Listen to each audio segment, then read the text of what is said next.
नमस्कार, मैं भारत पंचवाल स्वागत करता हूं आपका राजीव टाइम्स में। ये रुक करते हैं बुलेटिन की ओर। भोपाल की संस्कार उत्सव समिति इस वर्ष रावण मेघनाथ कुंभकर्ण के पुतलों का आकार छोटा करने जा रही। समिति के अध्यक्ष शांतनु शर्मा ने बताया कि विशेष तौर पर हम इस वर्ष रावण के कद में कमी करते हुए गांधी जयंती मनाएंगे। आज स्वच्छता अभियान को लेकर स्वच्छता विदेश सामान जैसी बुराई का पुतला बना रहे हैं और एक नशे का पुतला भी बना रहे हैं। शर्मा ने जनता से निवेदन किया है कि इन बुराइयों को त्याग कर स्वदेशी को बढ़ावा दें। समिति के आयोजन सुजीत चौहान ने बताया कि हमारी समिति 23 वर्षों से दशहरा उत्सव मना रही है। समिति में निर्णय लिया है कि रावण मेघनाथ कुंभकर्ण के पुतले सिर्फ 5 फीट के ही जलाए जाएंगे, ताकि पूरे देश में संदेश जाए कि अहंकार का प्रतीक रावण है और उसके कद में बढ़ावा नहीं होना चाहिए। संस्कार उत्सव समिति विगत 23 वर्षों से दशहरा का आयोजन करती आ रही है बागमुगाली अल्लाहरपुर भोपाल में, और इस वर्ष समिति ने निर्णय लिया है प्रत्येक वर्ष में हम एक फीट की ऊंचाई अपनी कम करते हैं रावण मेघनाथ कुंभकर्ण के पुतलों की। 23 सालों में 23 फीट की कमी हमने की है, लेकिन इस बार समिति ने निर्णय लिया है कि रावण मेघनाथ कुंभकर्ण के पुतले केवल 5 फीट के जलाए जाएंगे प्रतीकात्मक, ताकि पूरे देश के अंदर ये संदेश जाए कि अहंकार का प्रतीक रावण है और इसलिए उसके कद में इजाफा नहीं होना चाहिए। आजकल देख रहे हैं कि गली गली मोहल्ले मोहल्ले और हर शहर में कई रावण पैदा हो रहे हैं, और इसलिए रावण अहंकार का प्रतीक भी है और बुराई का प्रतीक भी है। उसका दहन भी होना चाहिए, ऊंचाई भी कम होना चाहिए। ऊंचाई आज की डेट में जो बढ़ी है वो कहीं ना कहीं हम देख रहे हैं कि गंदगी की भरमार हो गई हर जगह। हम देख रहे हैं कि लोग नशे के प्रति ज़्यादा आकर्षित हो रहे हैं और विदेशी सामग्री की खरीदी भी ज़्यादा कर रहे हैं, और इसलिए इनके प्रतीकात्मक पुतलों को बनाकर हम वहाँ जलाएंगे। बड़े पुतले होंगे, भव्य पुतले होंगे नशे के और विदेशी सामग्री के, और इसी प्रकार से अस्वच्छता यानी गंदगी के, तो इनके पुतलों का वहाँ दहन होगा। बाकी अध्यक्ष जी बताएं। सर्वप्रथम मैं सभी धर्म प्रेमी बंधुओं को से निवेदन करूंगा कि वो हमारे संस्कारोत्सव समिति द्वारा आयोजित दशहरे में पधारें। विशेष तौर पर हम इस बार रावण के कद में कमी कर रहे हैं और प्रतीकात्मक तौर पर चूँकि गांधी जयंती का दिन है तो हम बुराई का पुतलों का दहन कर रहे हैं, जिसमें गंदगी अस्वच्छता जिसे कहते हैं और विदेशी सामान का एक पुतला हम बना रहे हैं और एक नशे का पुतला बना रहे हैं। और जनता से हमारा निवेदन रहेगा कि इस प्रकार से इन बुराइयों को त्यागें और स्वदेशी चीज़ों को बढ़ावा दें। हमारे प्रधानमंत्री महोदय जी का भी बार बार निवेदन है देश की जनता से कि स्वदेशी चीज़ों को अपनाएं। इसी संदर्भ में हमारा भी कहना ये है कि सबसे पहले हम अपने लोकल प्रोडक्ट्स के ऊपर ध्यान दें, उनको बढ़ावा दें, मतलब सबसे पहले देसी, उसके बाद हमें स्वदेशी के ऊपर ध्यान देना चाहिए। जो देश की बनी हुई वस्तुएं हैं उनको परचेज़ करना चाहिए, उनको खरीदना चाहिए और मजबूरी में विदेशी सामान का इस्तेमाल करना चाहिए। कई बार हम देखते हैं कि कुछ नाम ऐसे रहते हैं जो इंग्लिश नेम रहते हैं, जिससे लोग भ्रमित हो जाते हैं कि ये विदेशी वस्तुएं हैं। कहीं ना कहीं सबके मन में एक स्वदेशी का भाव तो रहता है, तो कोई भी सामान खरीदने के पहले एक बार वो गूगल से सर्च कर लें कि कौन सा सामान देशी है और कौन सा विदेशी है, तो उन्हें ये चीज़ समझ में आएगी और वो देसी चीज़ों को ज़्यादा बढ़ावा दे सकें।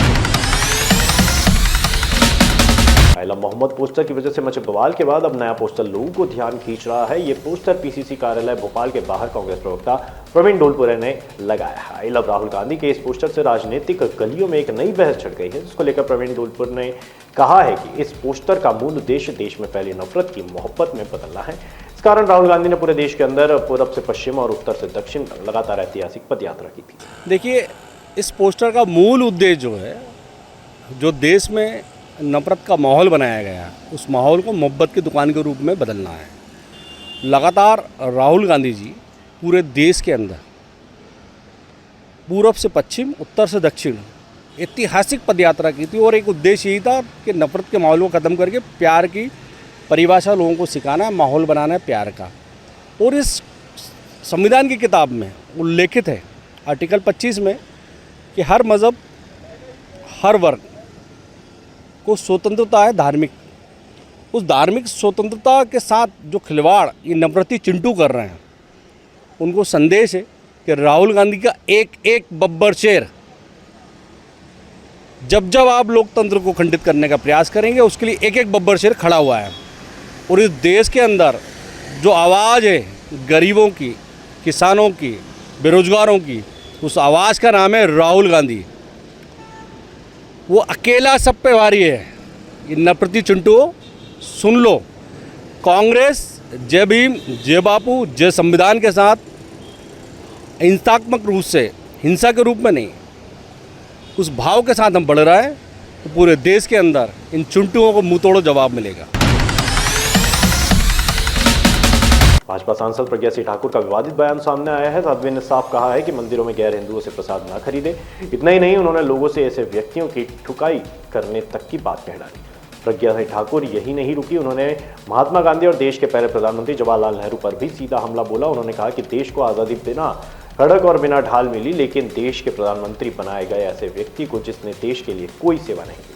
प्रज्ञा का आरोप है कि नेहरू अंग्रेजों की चापलूसी करते थे और विदेश में अपने कपड़े धुलवाते थे। कहते हैं कि हमें आजादी मिली बिना कड़क और बिना ढाल के, वो निश्चित रूप से स्वार्थी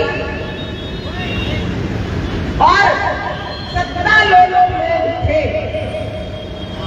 ऐसे सत्ता लोग जिन्होंने देश की स्वतंत्रता के पश्चात देश को स्वतंत्र न रहने दिया जाए, ये उनकी कल्पना थी और उन्होंने उसको सार्थक किया और ऐसे व्यक्ति को प्रथम प्रधानमंत्री बना दिया जो ना तो वोटों में जीता था, ना मन को जीता था देश के, और ना उसने देश के लिए किसी प्रकार से कोई सेवा की। ऐसे व्यक्ति को प्रधानमंत्री बनाया जो पेरिस में अपने कपड़े धुलवाने के लिए भेजता था, अंग्रेजों की चाटुकारिता करता था, अंग्रेजी महिलाओं के समक्ष नतमस्तक होता था। न चरित्र से अच्छा, न चाल से अच्छा और न नेतृत्व अच्छा। ऐसे लोगों को प्रधानमंत्री बनाकर हमारे देश पर कुठाराघात किया। तमाम वर्षों की स्वतंत्रता के पश्चात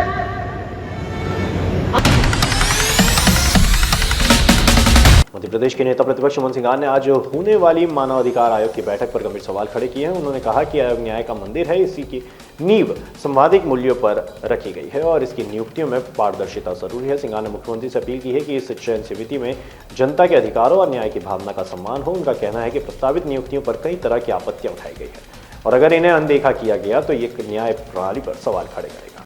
मानव अधिकार आयोग का पद, अध्यक्ष का पद और सदस्य के पद बड़ा महत्वपूर्ण पद है और ये प्रदेश के अंदर जब पुलिस से या प्रशासनिक व्यवस्था से, सरकार से न्याय नहीं मिलता है तो ऐसी स्थिति के अंदर ये मानवाधिकार आयोग के पास पीड़ित पक्ष या आम जनता जाती है।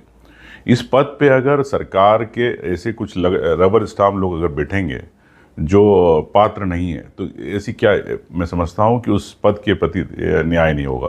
ये निश्चित तौर से राहुल गांधी जी जिस प्रकार से कहते आए कि एक संविधान को खतरा, लोकतंत्र को खतरा, तो ये भारतीय जनता पार्टी संवैधानिक पदों को लेके किस प्रकार से खिलवाड़ कर रही है, मजाक कर रही है, आम जनता के जनहित के अंदर नहीं करती इन पदों पर नियुक्ति। मैं समझता हूँ कि बड़े दुख की बात है। इसी को लेके मेरी आपत्ति और आज मैं इस आपत्ति को कमेटी की बैठक में उठाऊँगा। सरकार नहीं सुनती तो निश्चित तौर से पहले हम कमेटी में बात करेंगे। अगर कमेटी में नहीं सुनती है तो निश्चित तौर से माननीय हाईकोर्ट, सर्वोच्च न्यायालय के दरवाजे खटखटाएंगे न्याय के लिए, क्योंकि ये प्रदेश के हर व्यक्ति की पीड़ा जो है उसकी न्याय की बात है। ये हमारी बात नहीं है, एक आम जनता के न्याय की बात है। भोपाल के जिंसी चौराहे पर नवरात्रि उत्सव की धूम मची हुई है। नवरात्र उत्सव समिति, नवदुर्गा उत्सव समिति, व्यापारी संघ और स्थानीय मंदिर पिछले 40 वर्षों से यह माता की स्थापना कर रहे हैं। इस बार समिति ने भगवान विष्णु के वराह अवतारों में से एक नरसिंह अवतार की झांकी तैयार की। आयोजकों ने कहा कि झांकियों के माध्यम से युवाओं को हमारी परंपराओं, मान्यताओं से जोड़ने का प्रयास किया जाता है। पिछले 4 दशकों से यह परंपरा और आस्था का संगम देखने को मिलता है।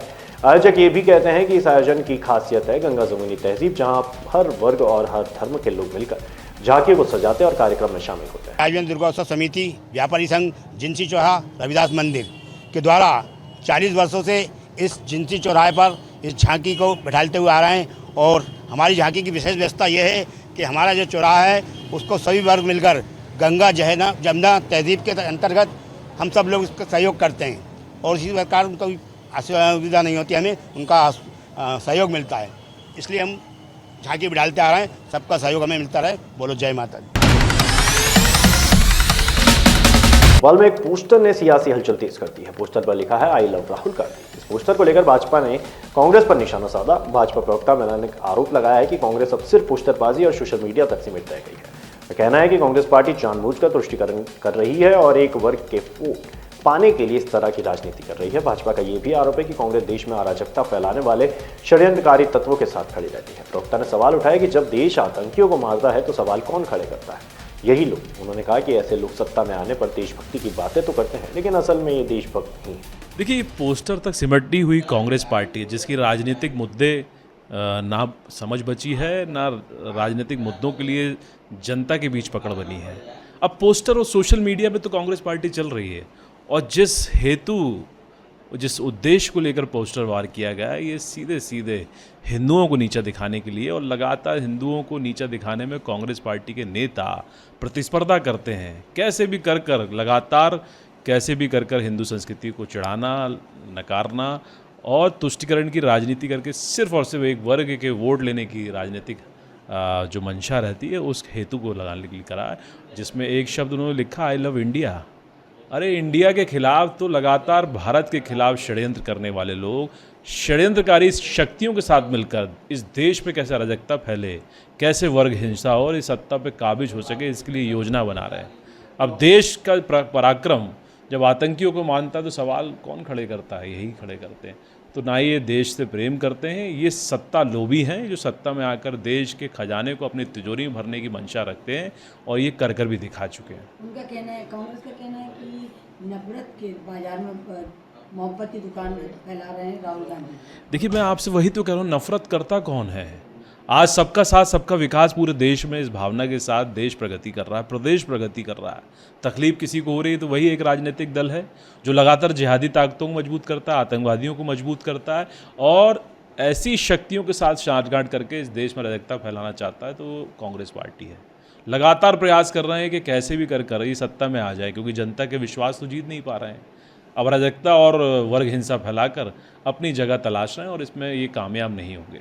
पोस्टर में राहुल गांधी के हाथ में संविधान की किताब बताई गई है। देखिए, संविधान को पढ़ना और समझना आवश्यक है। राहुल गांधी जी कई तरह की किताबें लेके घूमते हैं, ना ही कभी उन्होंने अध्ययन किया, ना ही विश्वास उनका संविधान पर है। यदि होता तो संविधान को चिढ़ाते नहीं और संवैधानिक संस्थाओं को कभी नीचा दिखाते नहीं।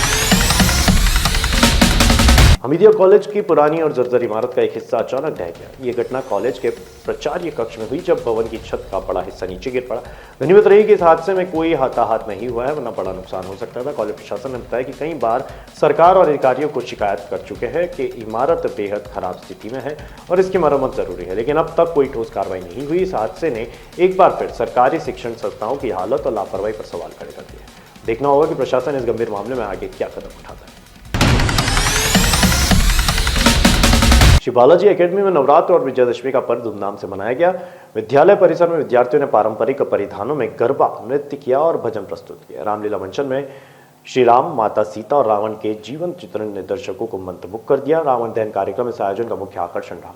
विद्यालय के डायरेक्टर गोविंद गर्ग और प्रिंसिपल राकेश रवि यादव के मार्गदर्शन में बच्चों ने अपनी प्रतिभा का प्रदर्शन किया। कार्यक्रम की शुरुआत मां दुर्गा की वंदना और दीप प्रज्वलन से हुई। आयोजकों ने विजयादशमी का संदेश देते हुए कहा कि असत्य और न्याय पर सत्य और न्याय की सदैव विजय होती है। इस मौके पर विद्यालय परिसर ने परिवार में विद्यार्थियों को भारतीय संस्कृति और परंपराओं से जुड़े रहने की प्रेरणा दी।